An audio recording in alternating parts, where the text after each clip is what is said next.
इस वीडियो में हम लोग बात करेंगे चैप्टर 3 यानी कि ह्यूमन डेवलपमेंट के बारे में। हम लोग जानेंगे कि इंसान का डेवलपमेंट का मतलब क्या होता है, यानी कि ह्यूमन डेवलपमेंट का मतलब क्या होता है।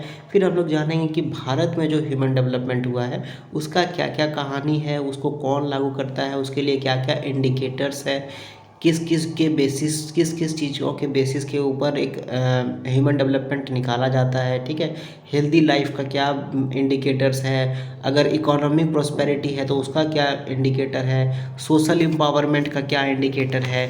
फिर भारत का जो ह्यूमन डेवलपमेंट इंडेक्स है उसके बारे में भी हम लोग जानेंगे और कुछ कुछ इश्यूज़ के बारे में जानेंगे जिसके कारण कि भारत का ह्यूमन डेवलपमेंट इंडेक्स ख़राब हो रहा है या नीचे की ओर गिरा हुआ है। स्टार्ट करते हैं। इस चैप्टर में तो पहले एक स्टोरी से स्टार्ट किया गया है। एक लड़की है जिसका नाम है रेखा। उसके माँ बाप एक छोटे मोटे फार्मर हैं। उनका एक दो भाई है, मतलब कि रेखा का एक दो भाई है। वो दोनों भाई स्कूल जाता है बट रेखा स्कूल नहीं जाती है। जैसे ही रेखा का 18+ एज होता है उसका शादी कर दिया जाता है। शादी करने के बाद जो रेखा का हस्बैंड था वो उसका डेथ हो जाता है। इसका मतलब रेखा विधवा हो जाती है। उसके बाद क्या होता है कि उसका जो दोनों भाई है वो रेखा को लेकर के दिल्ली चला आता है। दिल्ली जाते समय रेखा पहली बार बस और ट्रेन पे जाती है और दिल्ली जाने के बाद वो लोग क्योंकि वो लोग बहुत गरीब है इसलिए वो लोग झुग्गी में जाके रहता है। झुग्गी झोपड़ी शायद आप लोग जानते होंगे, जिसको स्लम भी बोलते हैं।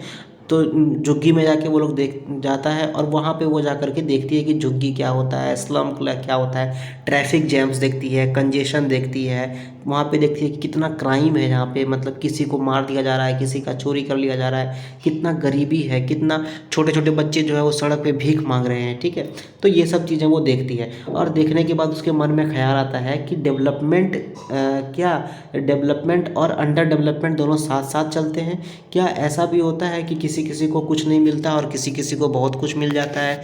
ठीक है, तो इन सब चीज़ों से वो उनका मन जो है वो रेखा का मन जो है वो उस क्वेश्चन की ओर जाने लगता है।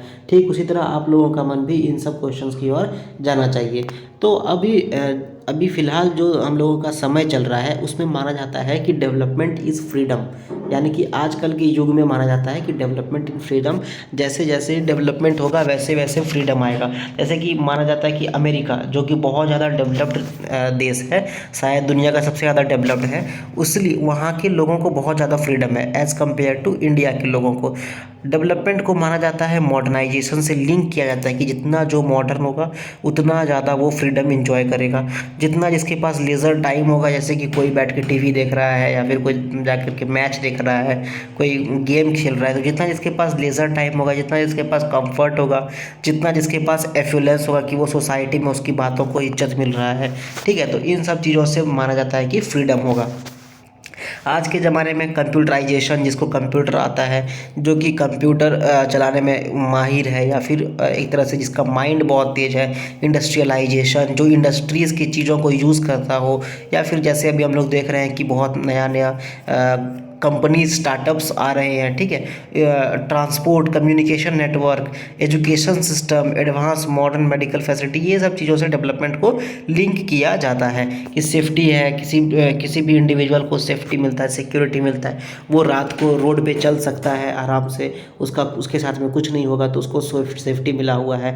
अगर इंसान मरने वाला है तो उसको मेडिकल फैसिलिटीज़ मिला हुआ है। तो इन सब चीज़ों से आज के ज़माने में डेवलपमेंट को नापा जाता है। पर दिल्ली जैसा एक राज्य या फिर मुंबई जैसा एक शहर, या दिल्ली के जैसा एक शहर, वहाँ पे आप जा कर के देखते हो कि बहुत बड़ा बड़ा बिल्डिंग्स है। ठीक है, बहुत बड़ा बड़ा बिल्डिंग्स है, बहुत बड़ा बड़ा वहाँ पे हॉस्पिटल्स है, एम्स है वगैरह वगैरह, यहाँ पे हॉस्पिटल्स है। आप जा कर के देखते हो कि किसी एक सेक्शन ऑफ पॉपुलेशन, जैसे कि जो लोग अमीर हैं उनके लिए सब कुछ है, वहाँ पे वो सिक्योर्ड है, वहाँ पे आराम से वो रात को टहल सकते हैं, या फिर वो अपना बिजनेस बहुत बड़ा कर लिया है, वो अगर बीमार पड़ेंगे तो उनके लिए हॉस्पिटल में एक अलग से बेड रखा जाएगा, उनका पर्सनल डॉक्टर है। लेकिन दूसरे सेक्शन में आप देखते हो कि लोग स्लम में रहते हैं, ऐसा जगह में रहते हैं जहाँ पे गंदगी है, जहाँ पे नाला सही से नहीं है, जहाँ पे पानी का प्रॉब्लम है, जहाँ पे रहने का प्रॉब्लम है, तो वो स्लम एरियाज़ में रहते हैं। उनके बच्चे सड़क पे भीख मांगते हैं। ठीक है, तो इसलिए तो दो तरह का यहाँ पे आप सिचुएशन देखते हो, एक अमीर और एक गरीब, मतलब कि इनइक्वालिटी आप यहाँ पर देखते हो। अब इसमें एक चीज़ और गौर करने वाली बात है कि जितना भी मैक्सिमम जो अमीर लोग हैं, मैक्सिमम जो अमीर हैं और जो मैक्सिमम गरीब हैं, उनमें एक और कॉमन चीज़ है।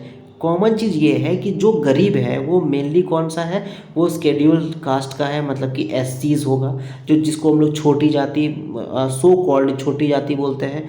शेड्यूल्ड ट्राइब्स है, जो फार्मर जिसके पास लैंड नहीं है, या फिर स्लम ड्वेलर्स जो रहते हैं, जो स्लम्स में रहते हैं, ठीक है। तो ये लोग बहुत ज़्यादा गरीब हैं, इनके बच्चे बहुत ज़्यादा शायद वो स्कूल अफोर्ड नहीं कर पाते हैं, या फिर वो हॉस्पिटल अफोर्ड नहीं कर पाते हैं। उन लोगों के घर के पास बहुत ज़्यादा कचरा रहता है, air pollution, soil pollution, water pollution, noise pollution, सब तरह का चीज़ें उन लोगों को ही ज़्यादा मिलता है बशर्ते एज़ कम्पेयर टू अमीर लोग का, ठीक है।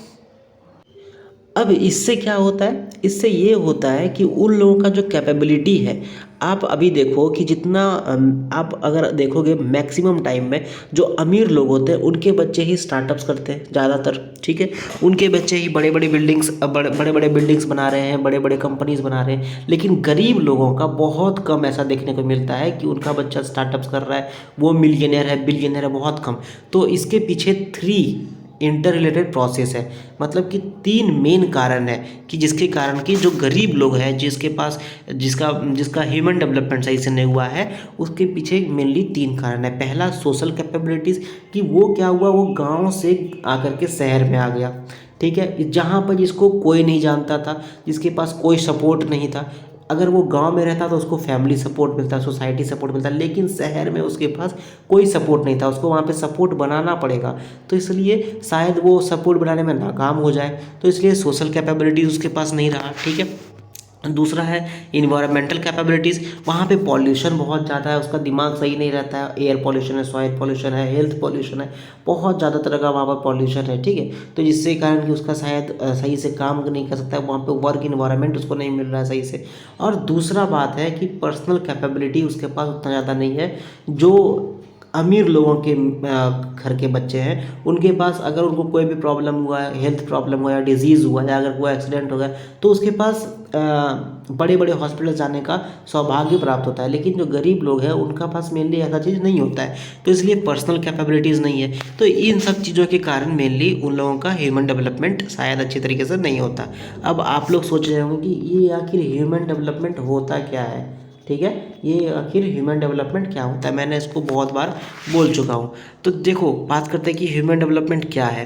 ह्यूमन डेवलपमेंट एक प्रोसेस है, एक चलता हुआ प्रोसेस है जिसको कभी बंद नहीं किया जा सकता है।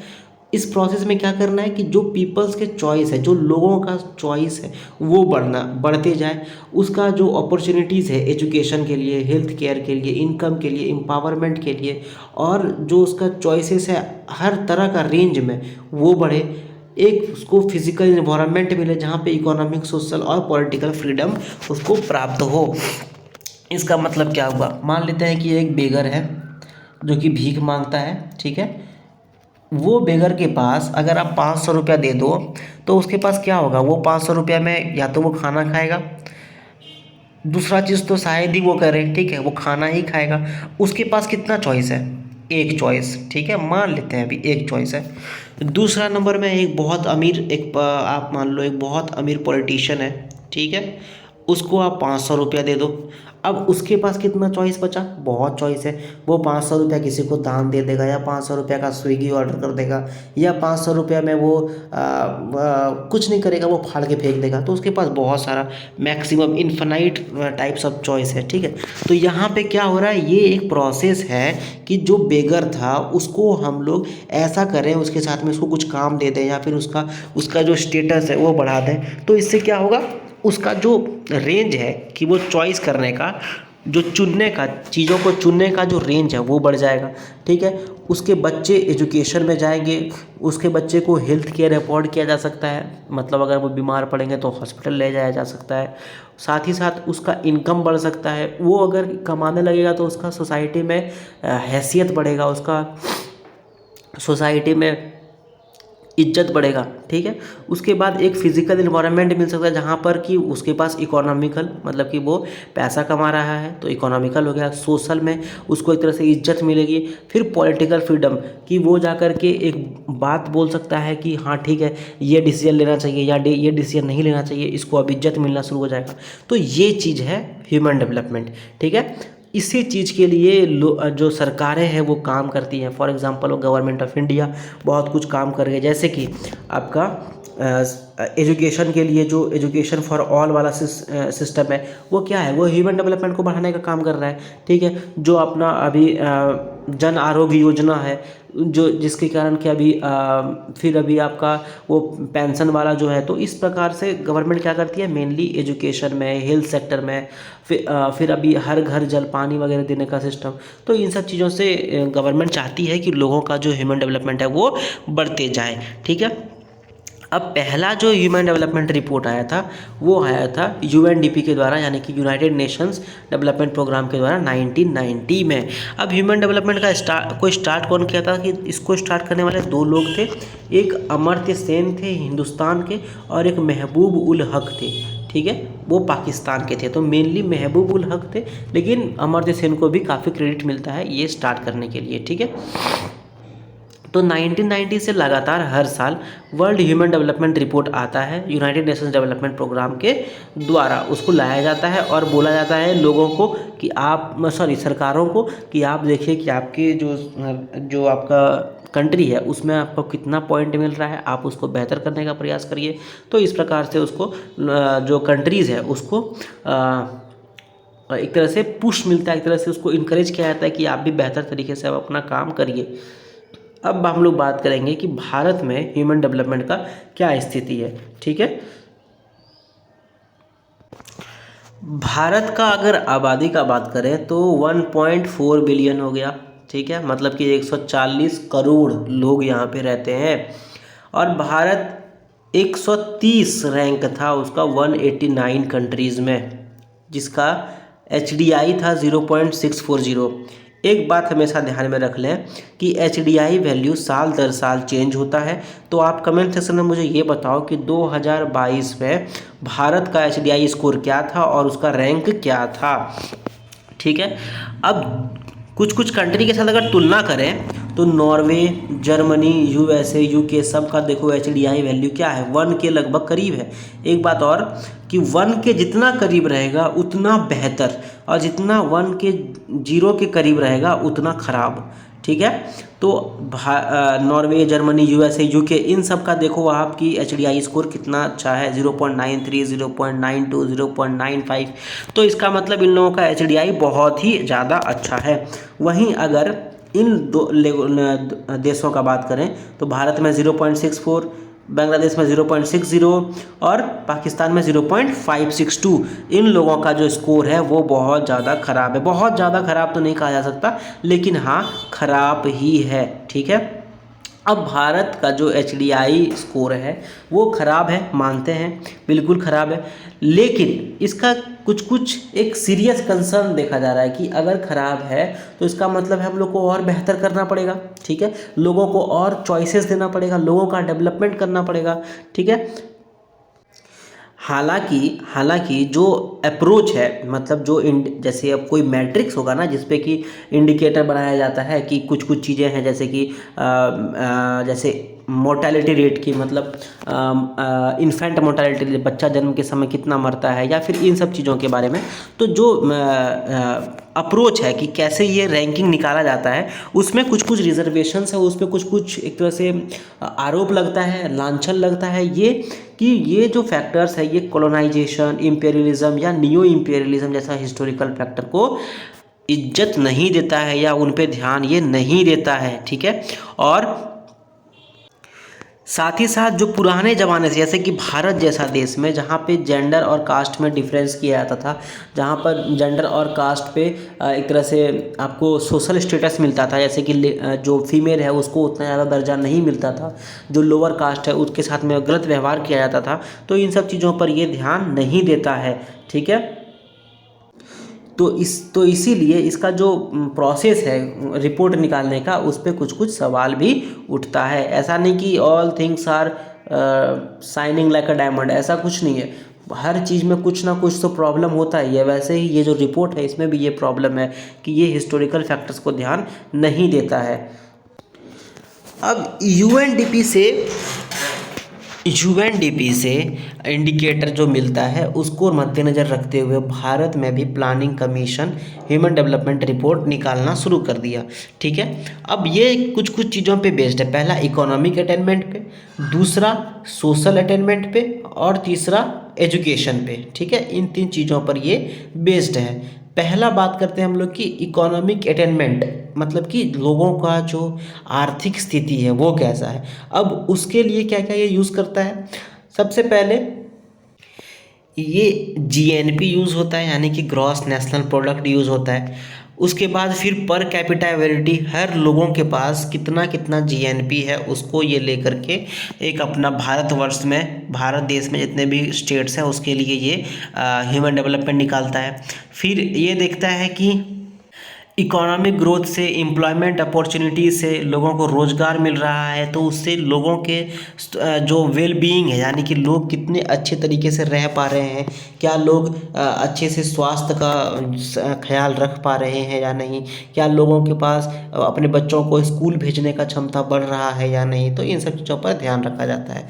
फिर पर कैपिटा इनकम और कंजम्पशन पर भी ध्यान रखा जाता है कि लोग जितने भी भारत में लोग हैं वो कितना इनकम कमा रहे हैं और वो कितना खर्चा कर रहे हैं, इन सब चीज़ों पर भी ध्यान रखा जाता है।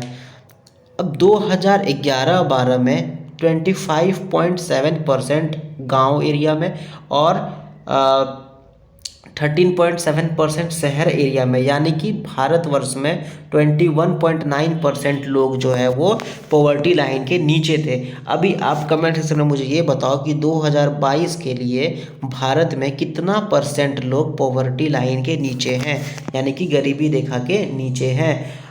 जैसे कुछ स्टेट्स जैसे कि छत्तीसगढ़, झारखंड, मणिपुर, अरुणाचल प्रदेश, असम, बिहार, झारखंड, ये सब जो स्टेट्स हैं वो एक तरह से गरीब स्टेट्स माना जाएगा, क्योंकि यहाँ पर 30% या उससे ज़्यादा लोग जो है वो गरीबी रेखा के नीचे हैं। वहीं कुछ स्टेट्स जैसे कि खासकर जैसे कि राजस्थान, गुजरात, हरियाणा, जम्मू कश्मीर, महाराष्ट्र, मेघालय, नागालैंड, राजस्थान, तमिलनाडु, ये सब एक तरह से बेहतर स्थिति में है और इसमें जो है वो 10 से 20% के बीच में गरीबी रेखा में लोग रहते हैं। वहीं कुछ कुछ बहुत प्रॉस्परस स्टेट है जैसे कि आंध्र प्रदेश, दिल्ली, गोवा, हिमाचल प्रदेश, केरला, पंजाब, सिक्किम, इन सब में 10% से भी कम लोग गरीबी रेखा के नीचे रहते हैं। ठीक है, अब दूसरा आता है, एक प्रॉब्लम ये भी है कि जो ग्रॉस डोमेस्टिक प्रोडक्ट है, मतलब कि भारतवर्ष में एक साल में जितना भी प्रोडक्शन हुआ, जितना भी चीज़ों का निर्माण किया गया, उसको जोड़ने के बाद, उसको ऐड करने के बाद एक निकलता है ग्रॉस डोमेस्टिक प्रोडक्ट, उसका वैल्यू।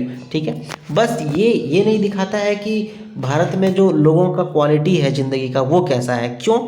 क्योंकि ग्रॉस डोमेस्टिक प्रोडक्ट में हम लोग ये नहीं देखते हैं कि क्या लोगों के पास पब्लिक ट्रांसपोर्ट में जाने का एक्सेस है या नहीं, क्या लोगों के पास घर है कि नहीं रहने के लिए, क्या लोग स्वस्थ हवा में सांस ले रहे हैं या नहीं, क्या लोग स्वस्थ पानी पी रहे हैं या नहीं, इन सब चीज़ों को हम लोग नहीं देखते। बस हम लोग देखते हैं कि एक टाइम से जो इकोनॉमी है वो कितना ग्रो किया, लोगों को रोज़गार मिले नहीं मिले कोई फ़र्क उसको नहीं पड़ता है। ठीक है, जॉबलेस ग्रोथ भी कभी कभार देखा जाता है। तो ये सब चीज़ें कुछ कुछ थी कि इकोनॉमिक अटेनमेंट के लिए क्या क्या इंडिकेटर्स है।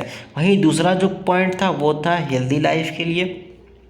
तो हेल्दी लाइफ के लिए क्या क्या इंडिकेटर्स को यूज़ किया जाता है। हेल्दी लाइफ के लिए पहले देखो, एक चीज़ है कि अगर लोग रहना चाहते हैं विदाउट डिजीज़ या विदाउट इलनेस, तो वो एक लंबे समय तक लोग ज़िंदा रह सकते हैं। जैसे कि अगर किसी को बीमारी ना हो तो वो शायद 80, 85, 90 साल, 100 साल तक जी सके। लेकिन अगर किसी को 60 साल में ही कैंसर हो गया तो वो तो भाई साहब 62-65 साल में मर ही जाएंगे, है ना, मोस्ट प्रोबेबली। तो इसलिए जिसको कम इलनेस है या जिसको कम डिजीज़ है या जिसको डिजीज़ फ्री लाइफ जो जी रहा है वो ज़्यादा समय तक जिएगा। तो इसलिए pre and postnatal health care, यानी कि जो माँ बनने वाली है उसको प्रेगनेंसी के टाइम में या डिलीवरी होने के बाद जो फैसिलिटीज़ हैं, खास करके हेल्थ फैसिलिटीज़, वो मिल रहा है या नहीं मिल रहा है। बच्चा जन्म लेते समय क्या वो मर रहा है? अगर वो फॉर एग्ज़ाम्पल अगर 1000 बच्चा जन्म लेता है, उसमें अगर 15 बच्चा मर रहा है, तो क्या वो रिड्यूस होकर के 1-2 साल में 9 या 10 हो सकता है? तो इस प्रकार से उसके बाद जो ओल्ड एज में ज़्यादा उम्र में लोगों को 80 साल में, 60 साल में, 70 साल में, उनका हेल्थ केयर का क्या स्थिति है? क्या वो हॉस्पिटल जा पा रहे हैं या नहीं? क्या उनको चेकअप मिल पा रहा है या नहीं? क्या उनको फ्री इलाज मिल पा रहा है या नहीं? क्या लोग सही से खाना खा रहे हैं या नहीं? उनको न्यूट्रिशन मिल रहा है कि नहीं? खास करके पुअर पीपल में, जहाँ पर बोला जाता है कि स्टंटिंग और वेस्टिंग 2 चीज़ें होती है जो कि न्यूट्रिशन अच्छे से नहीं होने के कारण होता है। तो इसलिए क्या लोग वो न्यूट्रिशन को अच्छे से ले पा रहे हैं या नहीं ले पा रहे हैं, ठीक है। तो इसलिए ये सब चीज़ों को देखने के बाद एक हेल्दी और रीजनेबली लॉन्ग लाइफ के बारे में कैलकुलेट किया जाता है। अगर हम लोग स्टेट का बात करें, खासकर 2011 का सेंसस के अनुसार, तो उसके अनुसार ये बताया जा रहा है कि हरियाणा और पंजाब में जो स्थिति है वो बहुत बेहतरीन नहीं है, ठीक है। अब अगर हम लोग डिक्लाइन इन डेथ रेट का बात करें, मतलब कि 1000 लोगों में कितने लोग मरते थे, जैसे कि 1951 में 25.1 लोग मरते थे 1000 में, ठीक है। लेकिन 2015 में ये कम होकर के 6.5 हो गया। कितना अच्छा बात है ना। फिर 1951 में 148 बच्चे जन्म लेते समय ही मर रहे थे, या जन्म लेने के 6 महीने के अंदर मर रहे थे, लेकिन 2015 में ये कट करके 37 हो गया। ये भी बेहतर अच्छी बात है। डेवलपमेंट हो रहा है, लोगों को स्वास्थ्य सेवाएं मिल रही है, इसलिए ऐसा हो रहा है, ठीक है। फिर लोगों का जो लाइफ एक्सपेक्टेंसी था कि आम तौर पे लोग कितना दिन जिएंगे, तो पहले 1951 में 37.1 पर 1 ईयर्स था, लेकिन वो बढ़ते बढ़ते बढ़ते बढ़ते अभी लगभग 66.9% हो गया, ये मेल के लिए, और 70 साल हो गया फीमेल के लिए। 2015 की बात है, ठीक है। बर्थ रेट जो फिर जो बर्थ रेट था, यानी कि एक महिला कितने सालों तक बच्चा देती थी, वो मेनली वो 40.8 ईयर्स से कम होकर के 20.8 ईयर्स हो गया। तो ये भी काफ़ी बेहतर काम हुआ है। तो इसलिए देखा जाए तो बहुत बेहतर काम हुआ है, लेकिन आने वाले समय में भारत को ऐसे ही आगे बढ़ना है, इनफैक्ट और तेज़ी से आगे बढ़ना है, और हम लोग को एक डेवलप्ड कंट्रीज़ की तरह इन इंडिकेटर्स पर अमल करना है, ठीक है। अब बात करें सेक्स रेशियो का, मतलब कि 1000 मेल या 1000 फीमेल में कितना फीमेल या मेल है, ठीक है। इस प्रकार से भारत में तो देखा जाता है कि 1000 मेल में कितना फीमेल है। तो ये जो है 2011 का सेंसस के अनुसार सेक्स रेशियो जो है, चाइल्ड सेक्स रेशियो, वो हरियाणा और पंजाब में उतना बेहतर नहीं है। खास करके हरियाणा और पंजाब एरिया में, जहाँ पर 850 फीमेल चिल्ड्रन ही हो रही है हर 1000 बच्चों पर। तो इसको बेहतर करना होगा, और इसके लिए भारत ने बेटी पढ़ाओ बेटी बचाओ योजना भी स्टार्ट किया हुआ है, की हुई है। तो इस प्रकार से भारत चाहता है कि जो लोग हैं उनका डेवलपमेंट हो, society as a whole develop करे, और फिर आखिर में भारत भी इस प्रकार डेवलप कर सके। फिर अगर सोशल एम्पावरमेंट का बात करें, तो सोशल एम्पावरमेंट यानी कि लोगों का सामाजिक रूप से एक एम्पावरमेंट करना, लोगों का सामाजिक एक हक मिलना, ठीक है। जैसे हम पहले ही बताए थे कि डेवलपमेंट इज़ फ्रीडम, डेवलपमेंट होने से फ्रीडम मिलता है। फ्रीडम किस चीज़ से? भूख से, गरीबी से, सेवा करने से, किसी के बेगारी करने से, ठीक है। जिसको बुद्धि नहीं है, इग्नोरेंस को हटाने में, इलिटरेसी को हटाने में, इन सब चीज़ों को दूर करने से मिलता है फ्रीडम, और इन सब फ्रीडम से मिलता है सोशल एम्पावरमेंट। अगर लोगों के पास नॉलेज का एक्सेस होगा, अगर लोगों के पास नॉलेज होगा, तो वो अपनी सोसाइटी के बारे में, इन्वायरमेंट के बारे में जानेंगे, उनको फ्रीडम मिलेगा। अगर उनके पास लिटरेसी होगा, अगर वो लिखना पढ़ना जान जाएंगे, तो वो फिर अपना विचार रख पाएंगे। इस प्रकार से लोगों का सोशल डेवलपमेंट किया जा सकता है, सोशल एम्पावरमेंट किया जा सकता है। भारत का जो लिटरेसी रेट है, कितने लोग लिख पढ़ पाते हैं, वो 74.4% हो गया 2011 में, और फीमेल लिटरेसी वो 65 मतलब कि 100 में 65 महिलाएं अपना नाम लिख सकती है। उसी प्रकार 100 में 74 मेल अपना नाम लिख सकता है, ठीक है। तो अगर बात करें फीमेल लिटरेसी का, टोटल लिटरेसी और फीमेल लिटरेसी साउथ इंडिया के कुछ कुछ राज्यों में काफ़ी बेहतर हो गया, इवन नेशनल एवरेज से भी बेहतर है। जैसे कि केरल में तो 93 के आसपास है, मिजोरम में 91 के आसपास है। तो इस प्रकार से लिटरेसी रेट लोगों को पढ़ने का मिल रहा है। लोगों को जब लोग पढ़ना शुरू करेंगे तो लोग एम्पावर्ड होंगे, लोग फिर काम करना शुरू करेंगे, फिर लोग अपना हंगर को पूरा कर सकते हैं। इस प्रकार उनका सोसाइटी में जो स्टेटस है वो बेहतर हो सकता है। ठीक है,